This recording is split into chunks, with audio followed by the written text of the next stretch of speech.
좋은 날입니다. 오늘도 말씀 안에 승리하는 하루 되시기를 기도하겠습니다. 오늘 생명의 산 본문은 로마서 11장 11절부터 24절입니다. 오늘 본문에서는 이스라엘의 실족을 통해 이방인이 구원받게 될 것에 대해 말하고 이방인의 자만에 대해 경고합니다. 또 접붙이는 비유를 통해 이스라엘 또한 그리스도께 접붙여져 구원을 이루어 갈 것이라고 말하고 있습니다. 이 구절들을 통해 하나님께서 무엇을 말씀하시는지 살펴보도록 하겠습니다. 11절부터 12절입니다. 그러므로 내가 말하노니 그들이 넘어지기까지 실족하였느냐? 그럴 수 없느니라. 그들이 넘어짐으로 구원이 이방인에게 이르러 이스라엘로 시기나게 함이니라. 그들의 넘어짐이 세상의 풍성함이 되며 그들의 실패가 이방인의 풍성함이 되거든 하물며 그들의 충만함이리요. 바울은 유대인이 넘어지기까지 실족한 것이 아니라 그들이 넘어짐으로 구원이 이방인에게 이르렀다고 말합니다. 여기서 넘어지다라는 말이 두 번 나오는데 원어가 달라 그 두 단어의 정확한 뉘앙스가 다릅니다.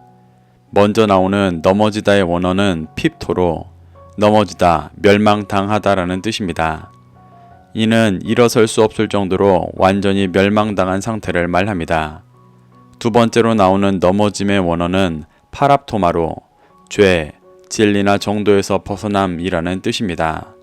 그래서 11절은 이스라엘이 넘어지고 완전히 멸망당한 것이 아니라 그들이 죄를 범함으로 구원이 이방인에게 이르렀고 이방인이 구원받는 것을 통해 이스라엘이 시기해 죄를 깨닫고 다시 구원으로 돌아오게 될 것이라는 말입니다. 그래서 12절에서 이스라엘이 넘어짐이 세상의 충만함이 되며 그들의 실패가 이방인의 풍성함이 되었다고 말하는 것은 이스라엘이 죄를 범해 열방이 흩어지고 그리스도의 복음을 거부하고 있기 때문에 그 복음이 이스라엘 안에 멈춰 있지 않고 열방에 전해져 이방인들을 진리로 풍성하게 하고 있다고 말하는 것입니다. 이렇게 이방인들이 진리로 풍성해지는데 하나님을 먼저 믿었던 유대인들이 구원받은 이방인들을 시기하고 도전받으면 얼마나 충만한 수가 회개하고 돌아오겠냐고 말하고 있습니다. 13절부터 14절입니다. 내가 이방인인 너희에게 말하노라. 내가 이방인의 사도인 만큼 내 직분을 영광스럽게 여기노니 이는 혹 내 고륙을 아무쪼록 시기하게 하여 그들 중에 얼마를 구원하려 함이라. 사도 바울은 자신이 이방인의 사도인 직분을 영광스럽게 여긴다고 말합니다. 그 가장 큰 이유는 이방인을 구원하시기 원하시는 하나님의 뜻을 이루고 있기 때문일 것입니다. 하지만 자신의 고륙인 이스라엘을 시기나게 하여 그들 중 죄를 깨닫고 회개하여 돌이킨 자들을 구원하는 일 때문이라고도 말하고 있습니다. 바울은 9장 3절에서도 자신의 고륙인 이스라엘을 위하여 자신이 저주를 받아 그리스도에게서 끊어지더라도 그들이 구원받기를 원한다고 말했었습니다. 이는 바울이 모든 죄인을 구원하기 소망하시는 그리스도와 연합되어 있기 때문에 할 수 있는 생각입니다.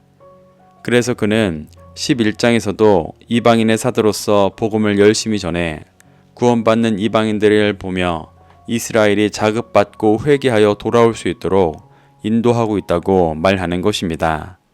15절부터 16절입니다. 그들을 버리는 것이 세상의 화목이 되거든 그 받아들이는 것이 죽은 자 가운데서 살아나는 것이 아니면 무엇이리요?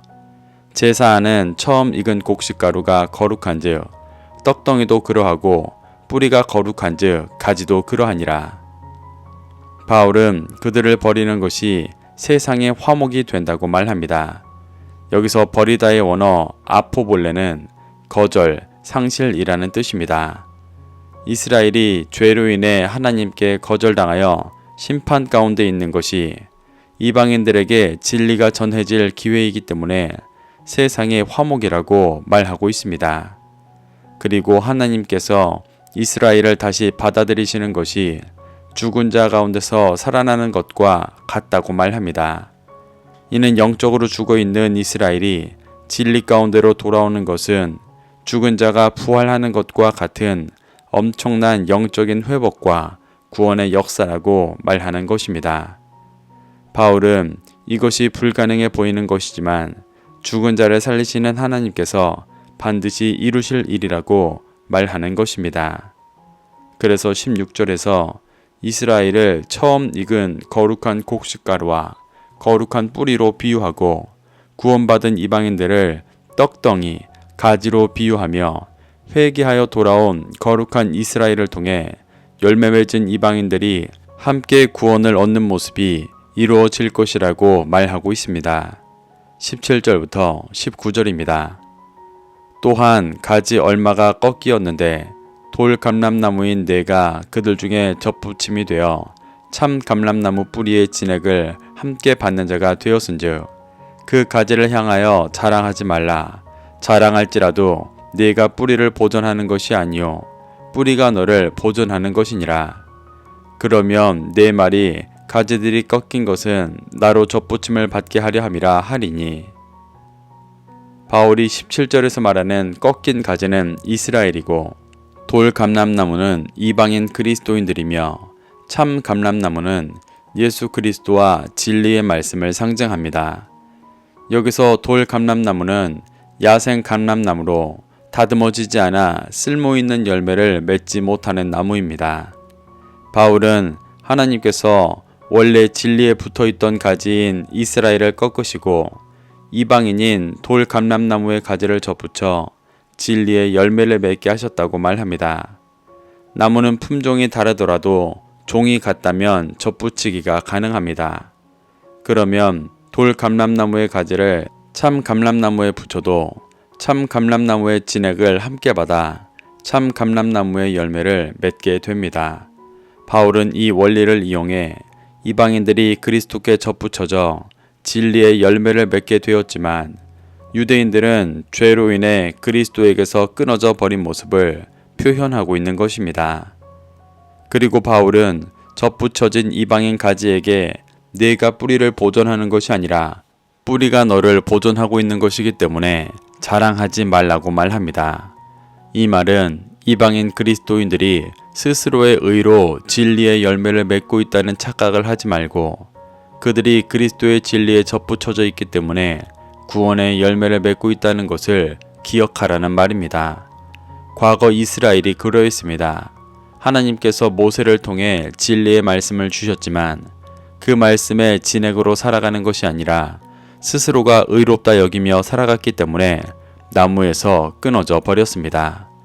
바울은 로마 교회가 과거 이스라엘이 했던 실수를 반복하지 않도록 교훈하고 있는 것입니다. 20절부터 22절입니다. 옳도다. 그들은 믿지 아니함으로 꺾이고 너는 믿음으로 섰느니라. 높은 마음을 품지 말고 도리어 두려워하라. 하나님이 원 가지들도 아끼지 아니하셨은즉 너도 아끼지 아니하시리라. 그러므로 하나님의 인자하심과 준엄하심을 보라. 넘어지는 자들에게는 준엄하심이 있으니 너희가 만일 하나님의 인자하심에 머물러 있으면 그 인자가 너희에게 있으리라. 그렇지 않으면 너도 찍히는 바 되리라. 바울은 계속해서 접붙여진 이방인들이 교만하여지지 않도록 교훈합니다.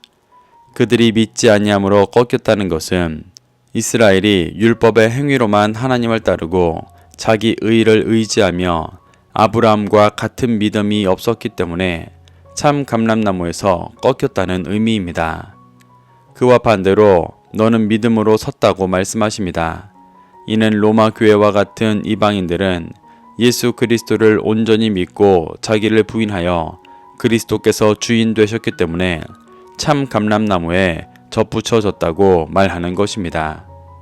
이 모든 것이 은혜로 된 것이니 이스라엘처럼 교만해져서 높은 마음을 품지 말고 교만한 마음으로 인해 꺾일 것을 두려워하며 겸손히 반응해야 한다고 말하고 있습니다.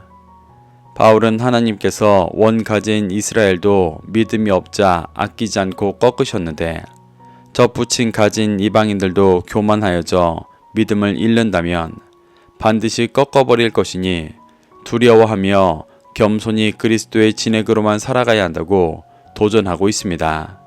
23절부터 24절입니다. 그들도 믿지 아니하는데 머무르지 아니하면 젖붙임을 받으리니 이는 그들을 젖붙이실 능력이 하나님께 있음이라.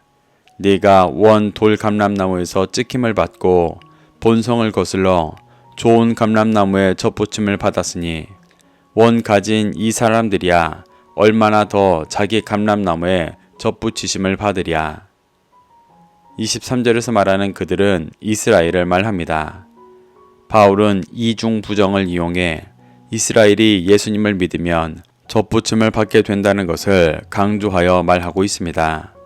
그들이 비록 죄로 인해 참 감람나무에서 꺾여 고난 속에 있지만 그들을 다시 젖붙이실 능력도 하나님께 있기 때문에 믿음을 회복한다면 반드시 다시 젖붙이셔서 그리스도의 진액으로 살아가며 구원을 얻게 하신다고 말하는 것입니다. 그러며 이방인들도 돌 감람나무에서 본성을 거슬러서 참 감람나무에 젖붙임 받았는데 원래 참 감람나무의 가지였던 이스라엘은 얼마나 더 참 감람나무에 잘 젖붙여지겠냐고 말합니다. 이스라엘이 회복되는 것이 이방인들이 돌아오는 것보다 더 자연스럽고 결국엔 이루어질 일이라고 말하고 있는 것입니다. 이렇게 바울은 오늘 본문에서 이스라엘의 실족을 통해 이방인이 구원받게 되었지만 이스라엘과 같이 자만해서는 안 된다고 경고하고 젖붙이는 비유를 통해 이스라엘 또한 그리스도께 젖붙여져 구원을 이루어 갈 것이라고 말하고 있습니다.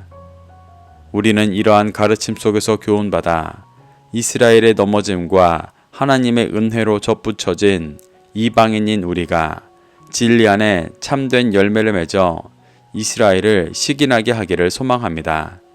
그래서 우리를 통해 이스라엘이 다시 하나님께 젖붙여져 함께 구원을 이루어갈 때를 준비하게 되시기를 축복합니다.